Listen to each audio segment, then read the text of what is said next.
సంవత్సర కాలంకు ఒక 5 రోజుల కాలం మిగిలి ఉంది. 5-6 రోజుల్లో 1 ఇయర్ పూర్తి చేసుకోబోతుంది. ఆల్రెడీ విజయోత్సవాలు ప్రారంభించింది కాంగ్రెస్ పార్టీ. విజయోత్సవాలు ప్రారంభిస్తున్నటువంటి కాంగ్రెస్ పార్టీకి నిజంగానే తెలంగాణ రాష్ట్రంలో ఉన్నటువంటి గురుకుల విద్యార్థులపైన, ఆశ్రమ పాఠశాలలో చదువుతున్నటువంటి విద్యార్థులపైన, లేకపోతే మోడల్ స్కూల్స్లో చదువుతున్నటువంటి విద్యార్థుల జీవితాలపైన చిత్తశుద్ధి ఏమన్నా ఉండి ఉంటే ముఖ్యమంత్రి గారి దగ్గర ఉన్నటువంటి విద్యాశాఖకు మంత్రిగా బాధ్యత వహిస్తున్నటువంటి ముఖ్యమంత్రి తన ముఖ్యమంత్రి పదవికి రాజీనామా చేయాలి. ఎందుకు చెప్తా ఉన్నానంటే అంత నిక్కచ్చిగా ఇప్పటి వరకు సంవత్సర కాలంలో ఒక్కసారి విద్యాశాఖ యొక్క రివ్యూ పెట్టలేదు.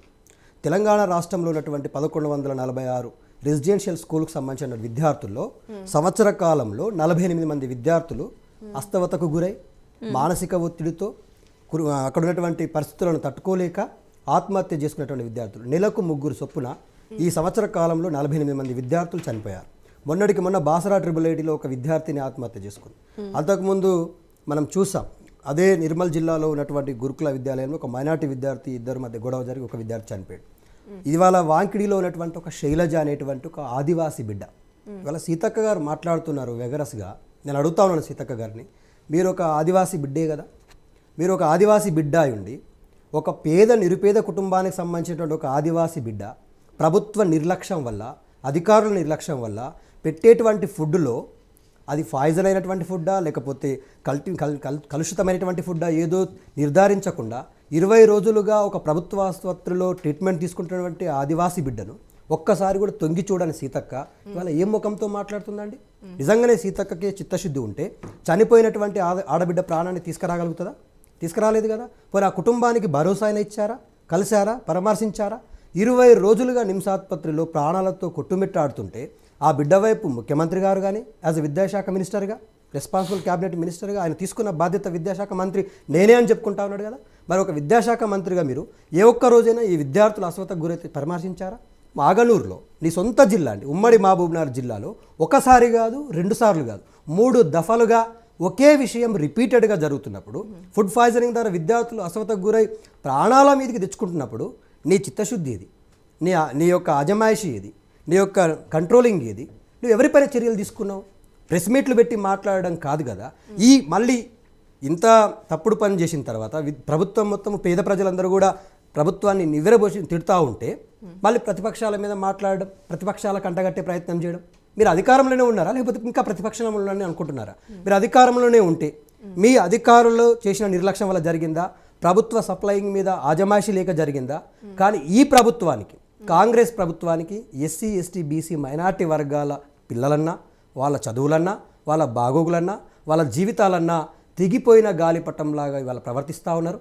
దీనికి ఎవరు బాధ్యత వహిస్తారు? మనం ఇక్కడ ఒక హ్యుమానిటేరియన్ గ్రౌండ్స్లో ఆలోచిద్దాం. చనిపోయినటువంటి ఆదివాసీ బిడ్డ 100 జీవితంలో ఎన్నో కలలు కానీ ఉంటుంది, తల్లిదండ్రులకు ఎన్నో ఆశలు ఉంటాయి.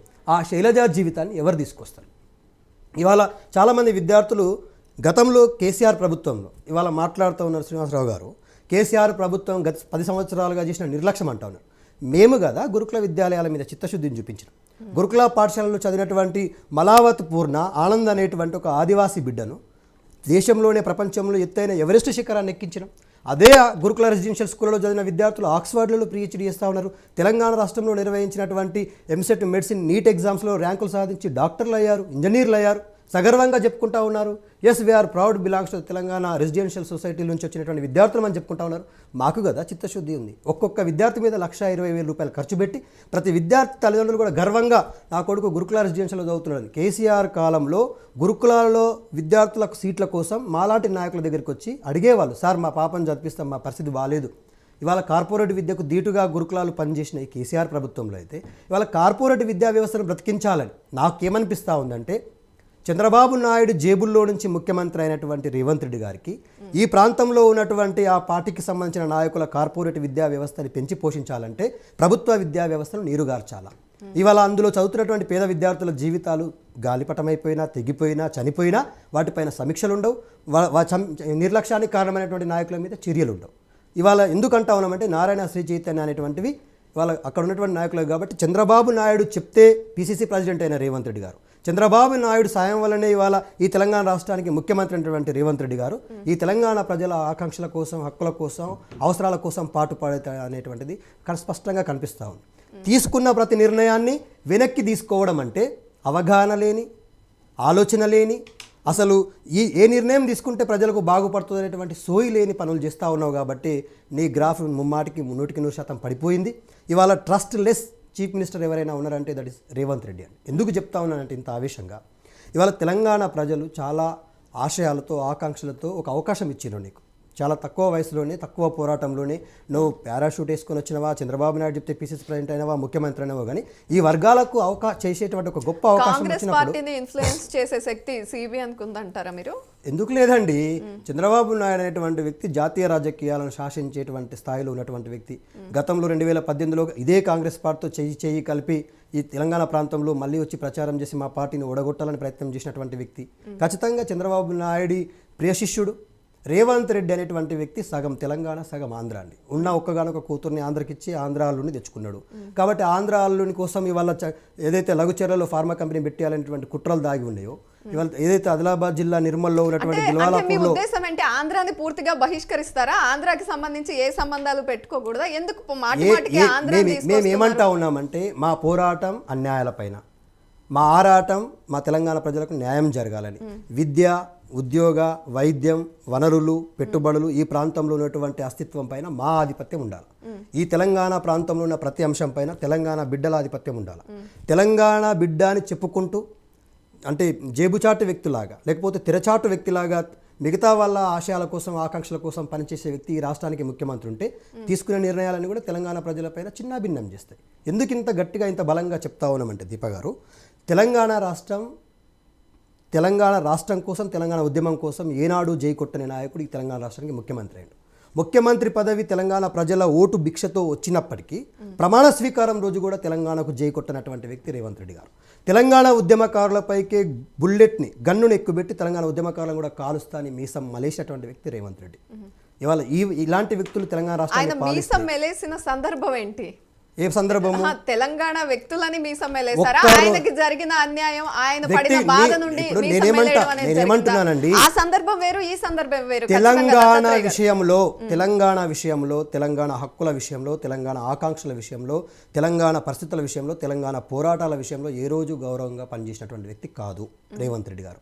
తెలంగాణకు ఏ రోజు జై కొట్టినటువంటి వ్యక్తి కాదు.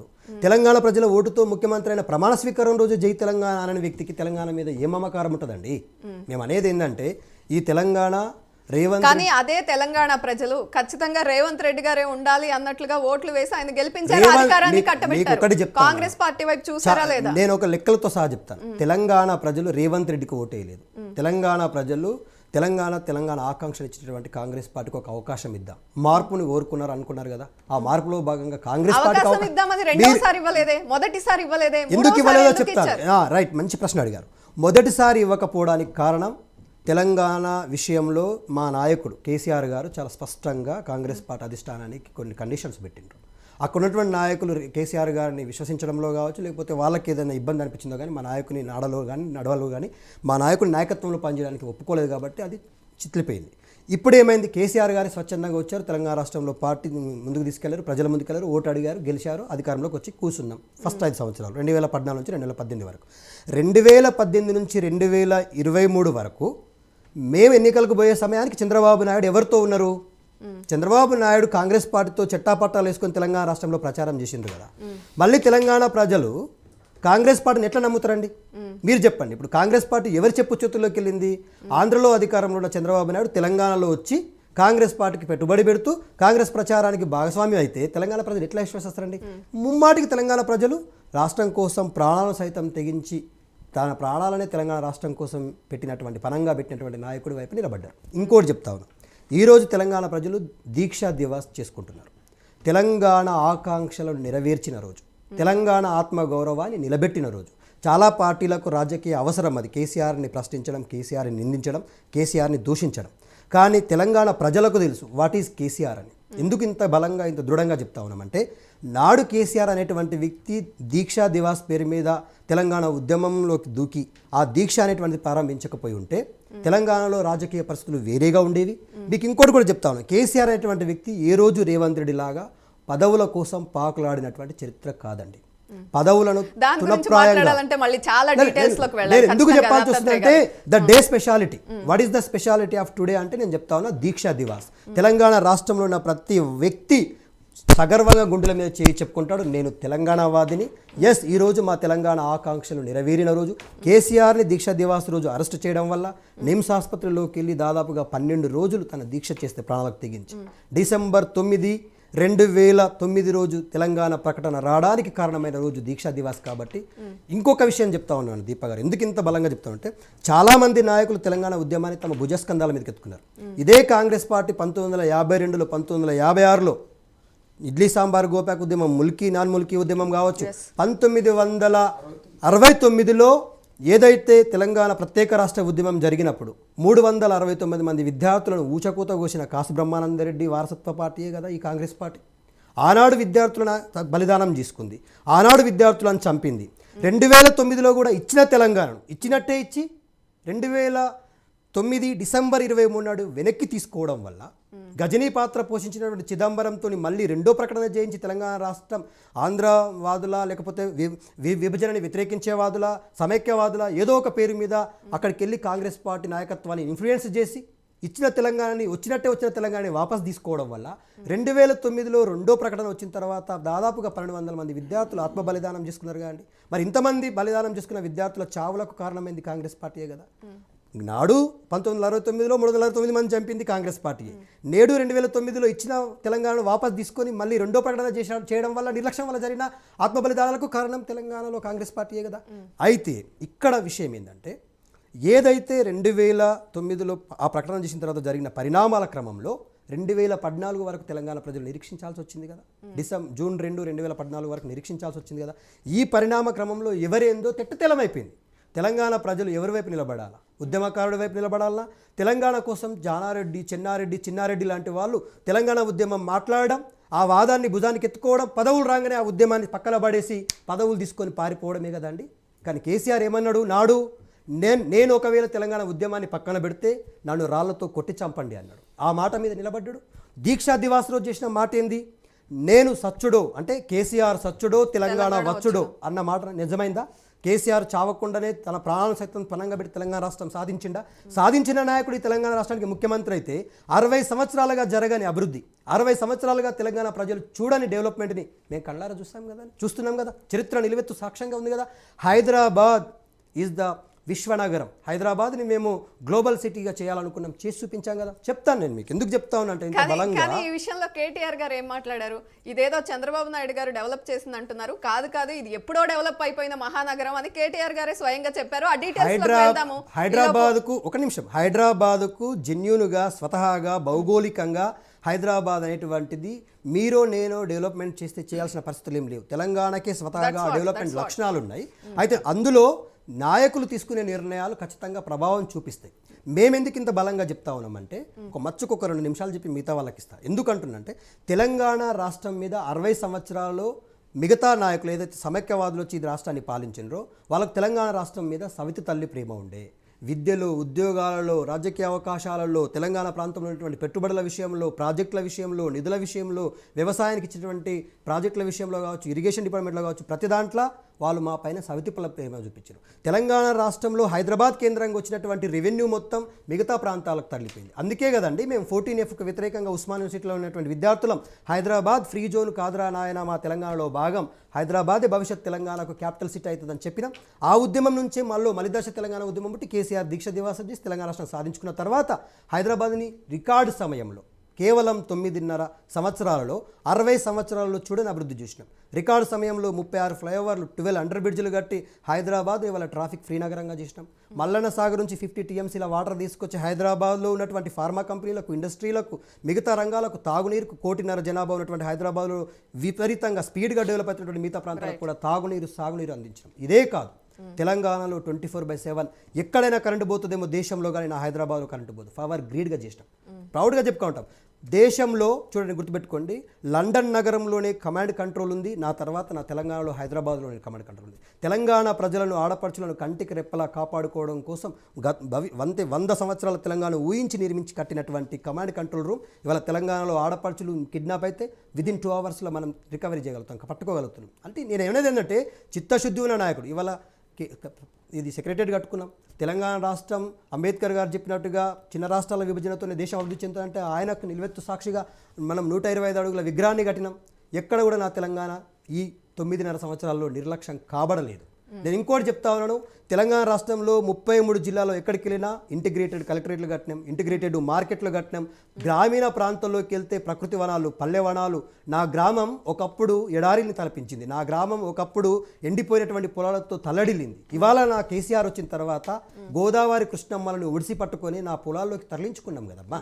నేను ఎందుకంటే ఇంత స్పష్టంగా చెప్తానంటే హరితహారం పేరు మీద 18% ఉన్నటువంటి అడవుల శాతాన్ని 24% పెంచుకొని తెలంగాణ తల్లి సిగలో పచ్చని తిలకాన్ని దిద్దుకున్నాం కదా. నా తెలంగాణ ఊరికే రాలేదు, త్యాగాల పునాదుల మీద గాయాలతో ఏర్పాటైన తెలంగాణ. అందుకే చెప్తా ఉన్నా, రేవంత్ రెడ్డి అనేటువంటి వ్యక్తికి తెలంగాణ చరిత్ర తెలియదు, తెలంగాణలో ఉన్నటువంటి వనరులు తెలియవు. కేవలం ఒక ఆర్థిక నేరగాడు ముఖ్యమంత్రి అయితే, ఒక ఆర్థిక ఆకాంక్షలు ఉన్నటువంటి వ్యక్తి ముఖ్యమంత్రి అయితే తెలంగాణలో నిర్ణయాలన్నీ కూడా తప్పుడు నిర్ణయాలే ఉంటాయి. ఇవాళ లఘుచర్ల విషయంలో ఎందుకు వెనక్కిపోయినావు? మరి నీ సొంత నియోజకవర్గంలో నీకు ఓటేసి నీకు ఎమ్మెల్యే చేసి నిన్ను ముఖ్యమంత్రి పదవిలో కూర్చోబెట్టినటువంటి నీ సొంత కొడంగల్ నియోజకవర్గ ప్రజలు ఎందుకు నీ మీద తిరుగుబాటు చేసిరు? ఎందుకు నీ అధికారుల వాహనాలను ధ్వంసం చేసిండ్రు? అది ఆవేశంలో రాలే. తెలంగాణ ప్రాంతంలో కేసీఆర్ వచ్చిన తర్వాత బీడుబారిన మహబూబ్నగర్ జిల్లాలో భూముల్లో కూడా కృష్ణమ్మ పరవళ్ళు దొక్కింది. ఆ ప్రాంతంలో ఎస్సీ ఎస్టీ బీసీలకు 2-3 ఎకరాల భూమి ఉంటే భూమున్న కుటుంబాన్ని సమాజం గౌరవిస్తుంది. భూమి ఆత్మగౌరవానికి ప్రతీక. ఆ భూమున్న కుటుంబాల నుంచి నువ్వు 2-3 ఎకరాలు ఉన్న కుటుంబాల నుంచి భూమి లాక్కుంటే వాళ్ళ కుటుంబాలు వీధిన పడవండి. ఆ ఆవేశంలో నుంచి పుట్టింది లఘుచర్ల పోరాటం. నేను ఇక్కడ చెప్తా ఉన్నానండి, మాకు కాంగ్రెస్ పార్టీలాగా బీజేపీ పార్టీలాగా జాతీయ లక్ష్యాలు ఏం లేవు. మా లక్ష్యం తెలంగాణ ప్రజలని. జాతీయ లక్ష్యంతోనే కదా మరి బీఆర్ఎస్ పార్టీ పెట్టి. ఎవరు చెప్పారని జాతీయ లక్ష్యం అని? అది జాతీయ లక్ష్యాల కోసం పెట్టింది కాదు. తెలంగాణ వాదాన్ని, తెలంగాణ డెవలప్మెంట్ని విశ్వవ్యాప్తం చేయడం కోసం పెట్టుకున్నాం బీఆర్ఎస్ పార్టీని. తెలంగాణ డెవలప్మెంట్ మీరు అంటారు కదా, గుజరాత్ డెవలప్మెంట్ అని బీజేపీ వాళ్ళు అంటారు, అరే ఇంకేదో డెవలప్మెంట్ అని చెప్పేసి కాంగ్రెస్ పార్టీ నాయకులు. మేము తెలంగాణ డెవలప్మెంట్ని దేశవ్యాప్తం చేసి చూపిస్తామని మాకు ఒక అవకాశం ఏమని అడిగాం. తప్ప అండి? చంద్రబాబు నాయుడు వాళ్ళ 2 రాష్ట్రాల్లో జాతీయ పార్టీని ప్రకటించుకొని చేసుకుంటా ఉన్నాం. మాకు జాతీయ లక్ష్యాలు కాదు ఇవిలలాగా, మాకు జాతీయ పార్టీ ఎందుకు పెట్టినట్టు జాతీయ లక్ష్యాలు అదే చెప్తా ఉన్నానండి. బీఆర్ఎస్ పార్టీ అనేటువంటిది తెలంగాణ డెవలప్మెంట్ మోడల్ని భారతదేశం మొత్తానికి వ్యాపింపజేయాలనేది మా లక్ష్యం. మీరు చెప్పండి, బీజేపీ పార్టీకి కానీ కాంగ్రెస్ పార్టీ నాయకులకు కానీ ఏ రోజైనా రైతులకు రుణమాఫీ ఇవ్వాలని, రైతు చచ్చిపోతే కుటుంబానికి ఇమీడియట్గా ఆసరగా 5 లక్షల రూపాయలు ఇవ్వాలనే ఆలోచన వచ్చిందా అండి? రైతులకు 24 గంటల కరెంట్ ఇవ్వాలని వచ్చిందా? రైతు రుణమాఫీ చేయాలని ఆలోచన వచ్చిందా? రైతుల కళ్ళాలలో పంటెండిపోతే ఇప్పటి వరకు కాంగ్రెస్ పార్టీ నాయకుల నిర్లక్ష్యం వల్ల తెలంగాణ రాష్ట్రంలో ఉన్నటువంటి వ్యవసాయ పంటలు వర్షార్పితమైందండి. ఒక్కసారి వ్యవసాయ శాఖ మంత్రి రివ్యూ మీటింగ్ పెట్టారండి కాంగ్రెస్ పార్టీలో. ఎందుకు ఇంత బాధగా మాట్లాడుతుంటే తెలంగాణ ఈ సంవత్సర కాలంలోనే జాతీయ మీడియా మొత్తం కూడా ఎన్ని రంగాలలో మేము అప్పుడు కేటీఆర్ గారు, కేసీఆర్ గారు